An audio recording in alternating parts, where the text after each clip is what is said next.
같습니다.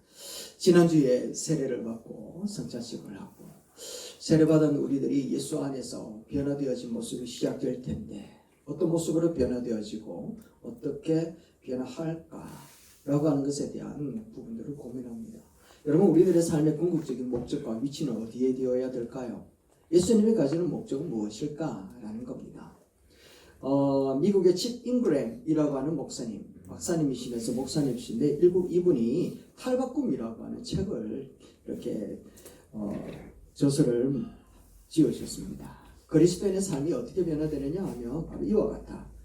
애벌레에서 나방으로 변화되어지는 것처럼 우리 그리스도인들도 거듭난다 라고 얘기를 합니다. 그래서 애벌레에게 있어서 길에 서 있는 모든 것들은 그에게 있어서 다 난제죠. 애벌레에게는 돌덩어리도 난제가 되고 또 도랑도 막대기도 모든 게 난제라는 겁니다. 그런데 애벌레가 탈바꿈을 하는 겁니다. 거듭나는 겁니다. 나방이 되고 나비가 된단 말이죠. 그리고 난 다음에 그의 삶의 모습은 돌멩이도 도랑도 막대기도 이제는 구경거리가 됩니다. 왜냐하면 그가 날기 때문에 그래요. 마찬가지로 우리 크리스천도 예수 그리스도를 믿었음에도 불구하고 거듭나지 못한 인생은 애벌레와 같다라는 거예요. 모든 게 문제라는 겁니다. 그런데 거듭나는 순간 우리의 삶의 모습은 나비처럼 먹는 게 달라집니다. 꿀을 먹습니다. 애벌레는 나뭇잎을 먹을지 몰라도 우리는 나비는 꿀을 먹는 것처럼 우리 거듭난 인생은 하나님의 말씀을 먹기 시작을 한다는 거예요. 이와 같이 거듭난 인생은 거듭나지 못한 사람들이 보지 못하는 차원의 것을 보고 살아간다는 거죠. 그래서 예수 믿고 거듭나지 아니하면 세상에 있는 모든 것들이 문제가 되고 잘 살면 잘 사는 대로 문제, 못 살면 못 사는 대로 문제. 그런데 거듭나고 새로운 피조물이 되는 순간 날아오른다라는 거예요. 그래서 모든 것들이 다 구경거리가 되고 다 이야기거리가 되고 하나님의 은혜거리가 된다는 걸 얘기합니다. 자, 그래서 여러분들에게 한 가지 묻습니다. 여러분들은 거듭나셨습니까? 이 부분에 대해서는 당당하게 말씀하셔요. 여러분은 거듭나셨습니까? 아멘. 그렇습니다. 여러분은 새로운 피조물이 되셨습니까? 아멘. 그래서 오늘 본문 말씀에 이렇게 시작을 하는 겁니다. 누구든지 그리스도 안에 있으면 새로운 피조물이다 라고 이렇게 시작을 하고 있는 것을 보게 됩니다. 한번 읽어봅시다. 시작. 누구든지 그리스도 안에 있으면 새로운 피조물이다. 우리는 거듭났다라고 하는 것을 이야기를 하는 거죠. 새로운 피조물, 거듭났다라고 이야기를 하는 겁니다. 그런데 문제는 새로운 피조물이 된 것 같은데 우리에게 여전히 힘든 문제들이 생기고 있더라는 겁니다. 왜 이런 일들이 일어나게 되어졌을까? 새로운 피조물이라면 아까 말씀드린 것처럼 거듭난 인생에 있어서 하늘을 나는 나방처럼 나비처럼 애벌레의 세계의 모습에 일어나는 모든 문제는 더 이상 문제가 되지 말아야 되는데 우리가 거듭났음에도 불구하고 새 생명이 되었음에도 불구하고 여전히 우리 안에는 모든 문제들이 있더라는 겁니다. 자, 그와 같은 일들이 왜 일어났는가? 그 얘기를 지금 고린도 후서에서 이야기하고 싶었던 거예요. 바울은 그 얘기를 하고 싶었던 거예요. 자, 그렇다면 이 고린도 후서에 있어서는 이 배경을 우리가 알아야 되는데 이 고린도 교회는 하나님의 은혜가 굉장히 충만했습니다. 그래서 은사가 가득했거든요. 능력도 굉장히 많이 나타났습니다. 그런데 그렇게 많이 남다른 은혜와 은사를 받았음에도 불구하고 그들에게는 문제가 터지는 겁니다. 얼마나 많은 문제가 생기는지 갈등의 갈등 연속이 되어지는 겁니다. 그래서 바울 사도가 교회를 개척했는데 문제가 그렇게 터지니까 가만히 있을 수가 없는 거예요. 그래서 십자가의 도는 사랑이다. 부활에 대한 그 은혜다. 라고 하는 것을 편지로 막 써가지고 고린도 교회에다 편지를 썼으면 이게 고린도전서거든요. 그런데 고린도전서를 받아들었던 고린도 교회가 변해야 되잖아. 그런데 변하기는커녕 오히려 바울 사도 죄는 정통 사도가 아니라는 거예요. 오히려 예수 믿는 사람을 죽이는 사람은 살인자다. 라고 이야기를 하는 겁니다. 그리고 바울을 후원해주는 사람이 없는 거 보니까 저는 미치는 사람이다 라고 얘기를 하는 겁니다. 그러면서 오히려 고린도 교회에서 바울이라고 하는 이 사람에 대해서 굉장히 호도하기 시작을 하는 거예요. 그러니까 바울은 견디지 못하는 겁니다. 그래서 아주 급하게 고린도에 두 번째 방문을 하고 했는데 그런데 거기 열혈 당원들 때문에 멱살 잡고 싸우고 아무런 효과를 일으키지 못하고 도망치듯이 다시 에베소로 도망쳐 오게 되었던 거예요. 그리고 난 다음에 편지를 쓰는데 눈물로 강력한 편지를 쓰는 겁니다. 그래서 눈물의 편지를 쓰는데 그 눈물의 편지가 얼마나 강력했는지 디도라고 하는 제자를 통해서 편지를 보내고 그 마음이 견딜 수가 없는 거예요. 너무 미안해가지고 너무 이래 큰일 났다 어쩌면 좋겠나라는 생각을 가지고 그렇게 안절부절하면서 복음도 전하지 못하고 있는 상황에 편지를 들고 갔던 디도가 바울에게 고린도 교회가 당신의 편지를 듣고 변화되었습니다. 그리고 그들이 점점 더 성숙되어지고 서로 사랑하게 됩니다. 라고 하면서 위로의 말씀을 전하니까 바울이 너무너무 기쁜 거예요. 그 편지를 듣고 안절부절 못했던 그 마음에 완전 위로를 받아가지고 고린도 후서를 쫙 기록을 했는데 그 고린도 후서가 위로함을 받아서 고린도 교회에다가 너희들 그랬었잖아 라고 하면서 막 위로하면서 편지를 쓰고 있는 거예요. 그런데 그 내용에 보니까 너희들이 예전에 문제가 굉장히 많이 일어났다 아이가. 너희가 그런 은혜를 받고 그런 은사를 받고 예수님을 믿었음에도 불구하고 그렇게도 많은 문제가 일어났던 이유가 뭔지 아느냐? 라고 이야기를 하면서 그 이유가 뭔지 우리에게 가르쳐 주는 거예요. 그 이유가 어디에 있는가 하면 이제 3장 말씀에 있습니다. 5장 16절 말씀입니다. 5장 16절 말씀에 이렇게 얘기를 하는 거예요. 앞부분이면 첫 번째 말씀. 천천히 하시면 돼요. 5장 16절 말씀 한번 읽어봅시다. 시작. 그러므로 이제부터 우리는 아무도 육신의 잣대로 알려고 하지 않습니다. 전에는 우리가 육신의 잣대로 그리스도를 알았지만 이제는 그렇지 않습니다. 아멘. 고린도 교회가 문제가 많았던 이유가 무엇인가 하면 문제가 터지면 문제없는 인생이 없고 문제없는 교회가 없잖아요. 그런데 문제가 터질 때 무엇을 가지고 그 문제를 접근했느냐라는 거예요. 이 사람들은 무엇으로 접근했는가 하면 육신의 잣대를 가지고 접근했다라는 겁니다. 문제를 어떻게 접근하느냐에 따라서 그 문제가 우리에게 은혜가 되어지고 축복이 되어질 수도 있지만 그 문제를 잘못 접근하게 되어지면 그 문제는 폭탄이 되어버린다는 거예요. 그런데 이 고린도 교회는 지금 은혜를 받았음에도 불구하고 하나님의 능력을 체험했음에도 불구하고 문제를 해결할 때 무엇으로 해결하기 시작했는가 하면 육신의 잣대. 옛날에 가지고 있던 옛사람의 그 경험들을 가지고 접근해 들어가기 시작을 했던 거예요. 그러니까 문제가 해결되기는커녕 싸움 바닥이 되어버리는 거예요. 문제가 그 폭탄으로 그 교회에다가 떨어졌다는 걸 이야기하는 겁니다. 초등학교 아들이 쓴 편 일기장입니다. 제목이 뭔가 하면 우리 선생님은 거짓말만 하신다 라는 제목이에요. 그래 이제 왜 그런가 보니까 백직장도 맞들면 낫다. 그런데 갈로 열고 이제 아이가 편지를 글을 적는 겁니다. 종이 한 장을 두 사람이 든다고? 기가 찰 노릇이다. 이렇게 적습니다. 그리고 두 번째 선생님은 고생 끝에 낙이 온다 라고 가르치는데 우리 엄마 아빠 평생 힘든 농사일 골병 드는 건 내가 잘 알고 있는데 낙이 와. 세 번째 콩 한 쪽도 나눠 먹는다. 콩 한 쪽을 나눠 먹는다고? 콩이 수박만한가? 멜론만한가? 이렇게 얘기합니다. 또 하늘을 이불 삼아. 뭐지? 겨울에는 어떡하라고? 밟히면 지렁이는 꿈틀한다? 뭐라고? 즉사하는데. 반말은 쥐가 듣고 남말은 새가 듣는다? 뭐라고? 쥐가 새가 말을 알아듣는다고? 이렇게 적고는 밑에다 뭐라고 적는가 하면 우리 선생님은 입만 벌리면 거짓말 하신다. 그래갖고 선생님들은 어째 해먹겠노? 어쨌거나 선생님이 말씀하시니까 어쩔 수 없지. 나를 초딩이라고 아주 우습게 여기는데 가슴이 아프다. 이렇게 편지를 적었답니다. 그러니까 자기의 잣대를 가지고 문제를 해결하고 선생님의 가르침을 해석하다 보니까 선생님이 우습게 보이는 거예요. 사실 문제없는 인생이 어디 있고 문제없는 교회가 어디 있겠습니까? 그런 삶도 없지요. 그런데 문제가 일어나면 그 문제를 어떻게 접근하느냐에 따라 가지고 그 문제가 축복이 되기도 하고 또 폭탄이 된다고도 말씀드렸잖아요. 고린도 교회는 문제가 일어날 때마다 무엇을 가지고 접근했다고요? 육신의 잣대를 가지고 접근했단 말이죠. 그러니까 우리 크리스천들 거듭난 사람에게 있어서 가장 조심해야 될 것이 바로 여기에 있다라는 거예요. 변화되어진 첫 번째, 무엇으로 접근하면 안 된다? 육신의 잣대를 가지고 접근하면 안 된다. 그래서 우리 안에 거듭난 성령의 역사하심을 통하여서 우리는 절대로 육신의 잣대는 갖지 않습니다. 할렐루야. 우리는요 반드시 성령의 잣대를 가지고 모든 문제를 해결해야 되는 위치에 서 있는 줄로 믿습니다. 아멘. 그래서 17절 말씀에 이렇게 시작을 하는 거예요. 다시 한번 읽어봅시다. 시작. 그런즉 누구든지 그리스도 안에 있으면 새로운 피조물이다. 할렐루야. 아멘. 여기서 새로운 피조물이 되었다는 것을 꼭 기억하시기를 주의 이름으로 축원합니다. 아멘. 그래서 여기서 새로운 피조물이라는 게 뭐냐? 이 말은 예수 그리스도로 말미암아 새로운 창조 행위가 시작되었다. 나는 완전히 달라졌다. 나는 완전히 새로운 것이 되었다. 새로운 삶의 기준을 가진 사람이 되었다라고 하는 것을 이야기하고 있는 거라는 겁니다. 종종 우스갯소리로 남편은 에이스가 안 된다 얘기하죠. 아무리 시댁이 데리고 가도 이 에이스가 안 된다 얘기를 합니다. 리콜도 절대로 안 해주더라 얘기를 한단 말이죠. 버릴 수도 없고 주워 올 수도 없고 이 남편은 아나바다 할 수도 없다 라고 얘기를 합니다. 그리고 가장 중요한 말은 사람은 변한다 안 변한다? 안 변한다는 게 사람이 변하면 죽는다라고까지 이야기를 하는데 주님은요 우리에게 분명하게 이야기합니다. 그리스도 안에 있으면 변한다. 할렐루야. 새로운 피조물로 변한다 라고 이야기를 하고 있다는 거예요. 그래서 우리는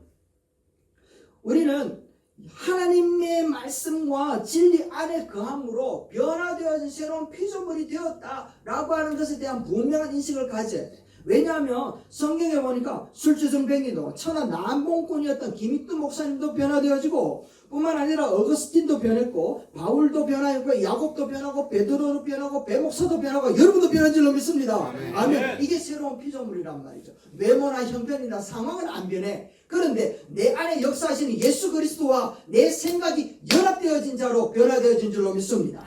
그래서 날마다 새로운 삶의 기준으로 살아가게 되어지는데 옛사람의 기준이 아니라 이제는 누구의 기준으로? 새 사람의 기준으로 가지고 살아가게 되는 거예요. 그 기준은 뒤에 나옵니다. 자, 예수님은 거듭나지 않으면 하나님의 나라를 볼 수 있대요 없대요?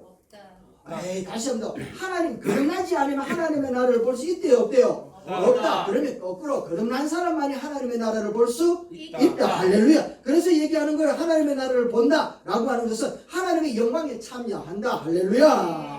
하나님의 은혜에 참여한다라는 뜻을 갖고 있는데요. 다시 한번 이거 생각해 보세요. 거듭나지 아니하면 하나님의 나라를 볼 수 없지만 거듭나면 하나님의 나라를 볼 수 있다라는 것은 현재 진행형이거든요. 거듭난 사람은 지금도 하나님 나라를 본다. 내일도 하나님 나라를 본다. 그리고 영원한 나라에도 하나님의 나라를 본다. 할렐루야. 그래 되는 줄로 믿습니다. 그렇기 때문에 거듭난 사람은 하나님의 영광에 참여한 것을 보고 거듭난 사람은 하나님의 놀라운 은혜를 경험한 사람이기 때문에 이제 더 이상 옛사람의 그 흔적을 가지고 세상 문제를 바라보는 게 아니라는 거예요. 그래서 하나님의 영광을 바라보는 사람들은 지금 내 앞에 펼쳐져 가지고 있는 이 어리석은 문제들, 이 초보적인 문분에 대해 가지고 더 이상 왈가왈부하지 않더라는 거예요. 초등학교 때는 진짜 어려운 수학 문제였는데 중학생 때가 풀어보니까 이거 문제가 되지도 않습니까 여러분? 계속 문제였군요.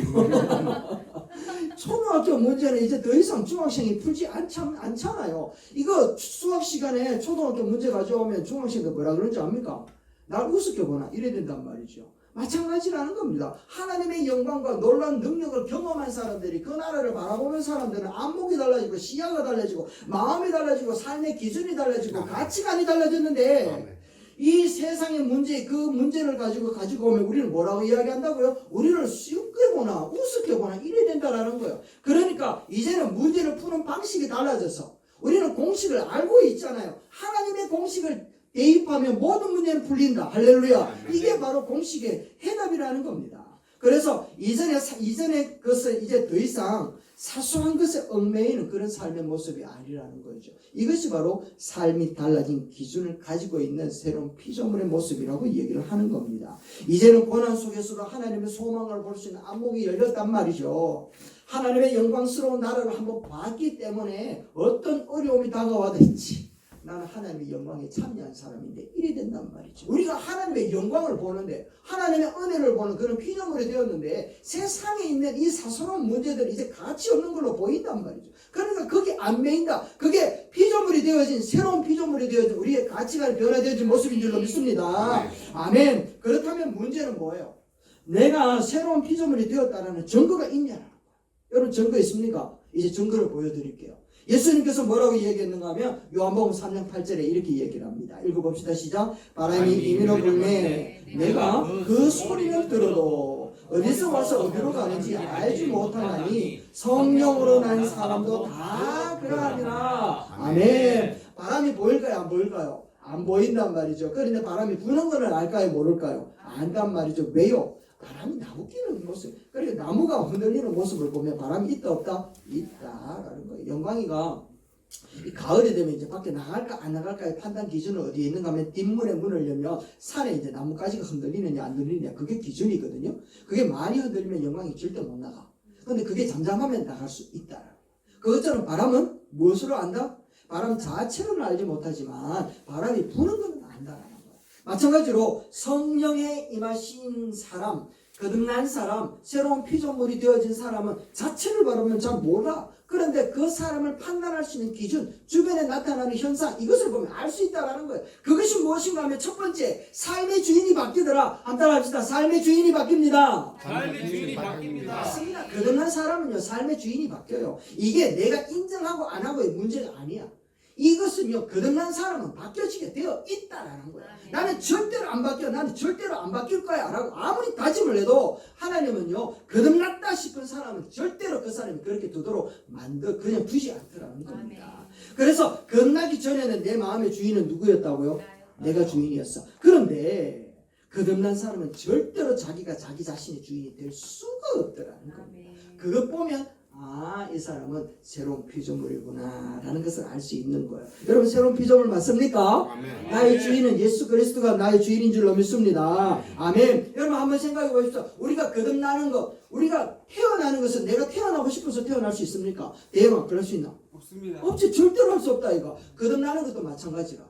내가 거듭나고 싶어서 거듭날 수 있는 방법이 있다 없다? 없다라는 거예요. 그런데 내가 태어나 보니까 누구의 힘 때문에 태어났다고요? 부모님 때문에 태어났단 말이죠. 거듭남도 누구의 때문에 태어났다고? 성령의 역사 때문에 나타났다, 태어났다. 할렐루야.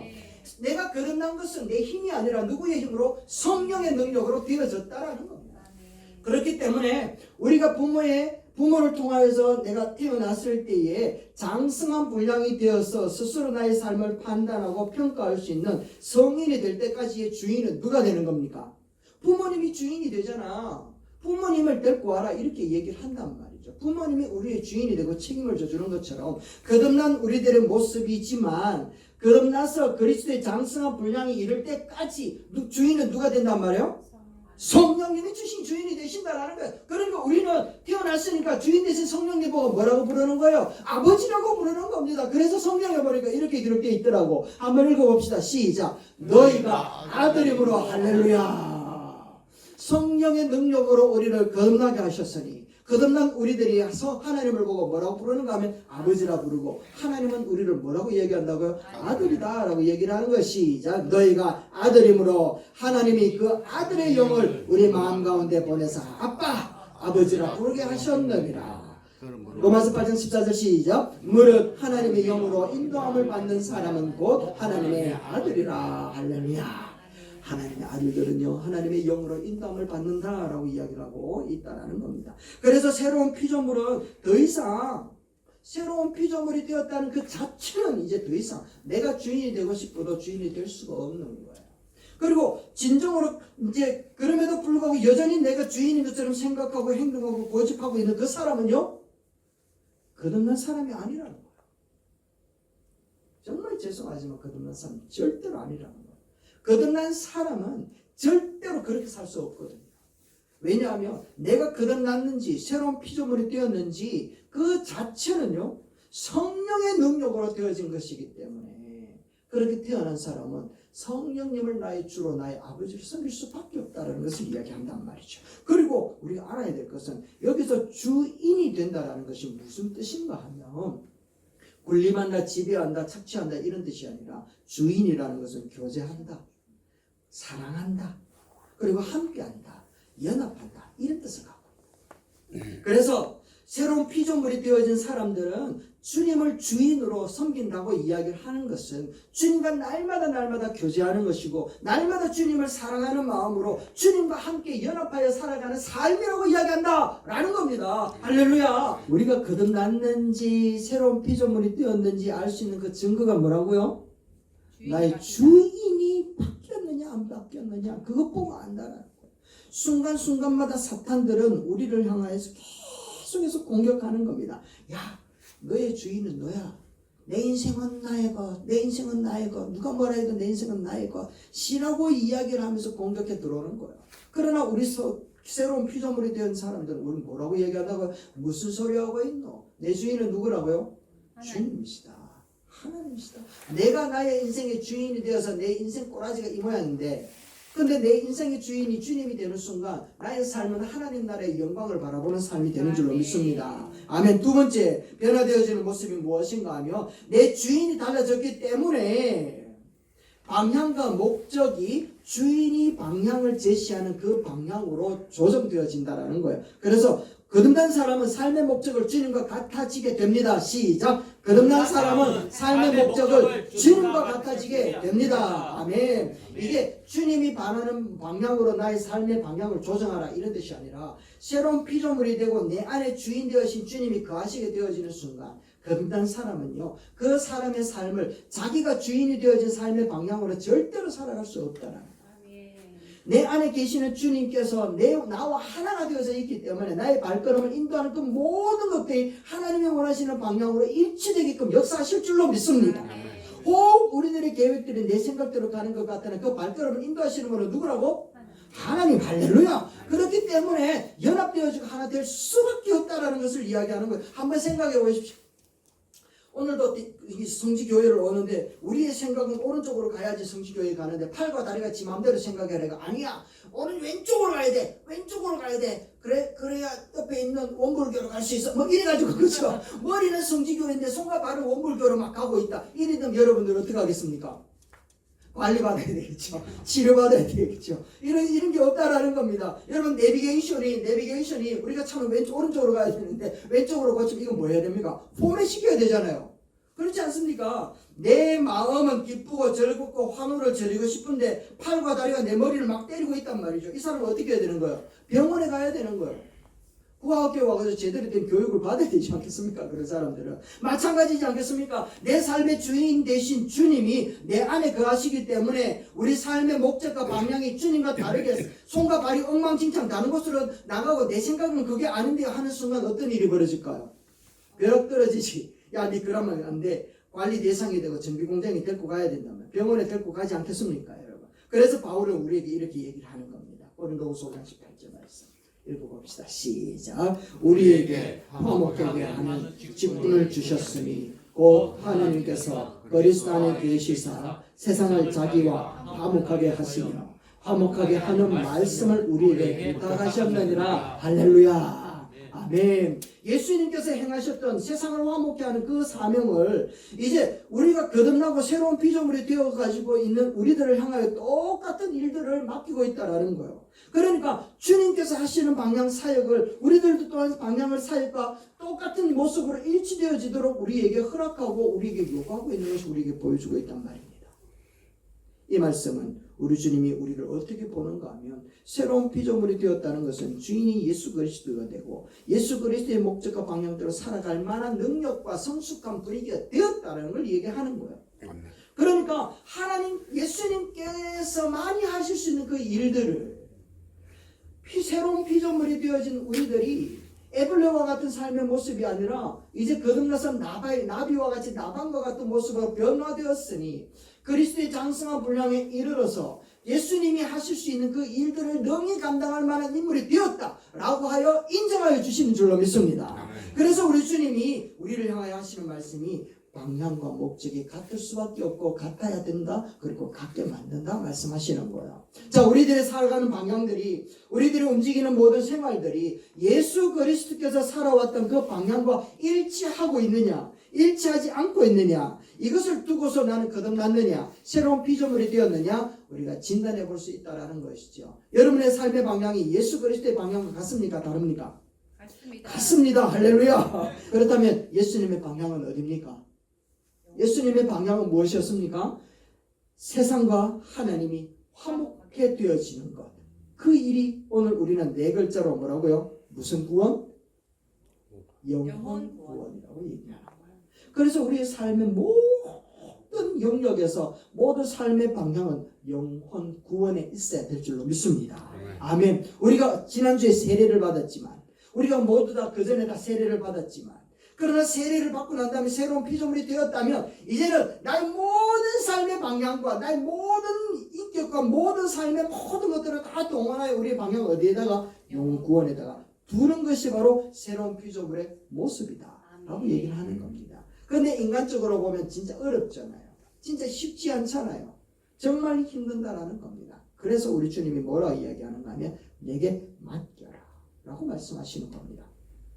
헨리 나우엔 박사님이 서커스 구경을 갔습니다. 얼마나 공중 고개가 아름답고 멋지게 자라는데 기가 찰 노릇입니다. 그 모습을 바라보며 박수를 막 치다가 마치고 난 다음 나오면서 단장한테 물었답니다. 어떻게 이렇게 고개를 잘할 수가 있습니까? 이야, 정말 기똥찹니다 라고 얘기를 했습니다. 그러니까 몸을 던지는 사람은 아무것도 할 것이 없습니다. 붙들어주는 사람에게만 맡기면 됩니다. 만약에 고개사가 자기가 붙들려고 손을 뻗거나 힘을 주면 손목이 부러집니다. 이것은 몸을 날리는 사람이 몸을 붙들어주는 사람을 온전히 신뢰할 때 가능합니다 라고 얘기합니다. 여러분 그렇습니다. 우리가 살아가는 인생이 높낮이가 있기 때문에 고개사에 춤을 추는 거하고 마찬가지라는 겁니다. 거듭난 성도, 새로운 피조물이 된 우리 성도들은 나의 주님께 맡기면 되는 줄로 믿습니다. 그리고 나는 내게 맡겨진 이 영역을 그런 목적을 두고 최선을 다해서 살아가면 되는 거예요. 어려운 일들이 생기고 힘든 일들이 생기고 난관에 딱 부딪혔을 때 하나님을 의심할 것이 아니라 반드시 하나님께서 이 어려운 난관을 이기게 하신다. 이기게 하지 못할지라도 하나님의 영광 받으신다. 할렐루야. 그와 같은 일들을 일으키시는 분이 나의 주님이시고 나는 그렇게 감당하는 것을 볼 때 내가 새로운 피조물이 되었구나 라고 하면서 내가 안심할 수 있다 라고 이야기를 하는 겁니다. 여러분 주님은 오늘도 영혼 구원을 향하여 오늘 우리를 부르고 계십니다. 우리를 새롭게 하고 새로운 피조물이 되게끔 하시는 이유는 주님과 함께 그 길을 함께 걸어가자고 우리를 부르신 줄로 믿습니다. 아멘. 그렇다면 피할 길도 내실 뿐만 아니라 그 길을 감당할 수 있는 능력도 주실 줄로 믿습니다. 아멘. 아멘. 그래서 이제는 우리가 주님께서 맡겨진 그 사명을 안에 달려가자 라는 것이 아니라 주님 내 안에서 당신이 하시고자 하신 일을 감당하시옵소서 열어주는 자들이 되어야 될 줄 믿습니다. 우리는 내 힘으로 할 수 없다는 걸 잘 알잖아요. 그렇기 때문에 주님의 뜻 앞에 내가 맞추겠습니다가 아니라 내 안에서 역사하시는 주님 당신의 뜻을 나를 통하여 이루어가기를 원합니다 라고 하며 삶의 영역들의 문을 쫙 열어줄 때 내 삶이 디딤돌이 되고 내 생각이 하나님의 정말 마중물이 되어서 하나님의 역사는 정말 물줄기에 그 쓰나미와 같이 역사가 우리 가운데 나타나게 될 줄로 믿습니다. 아멘. 여러분들은 거듭나셨습니까? 아멘. 여러분들의 삶의 주인은 예수 그리스도가 맞다면 여러분은 새로운 피조물이 되셨습니다. 아멘. 이제 주님이 여러분 앞에 작업을 하실 겁니다.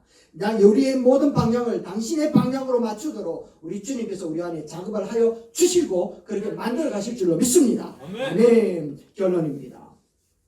고린도 교회에 문제가 일어났던 원인은 육신의 잣대를 버리지 못하고 그들이 모든 문제들을 직면하니까 계속해서 일어났던 문제였습니다.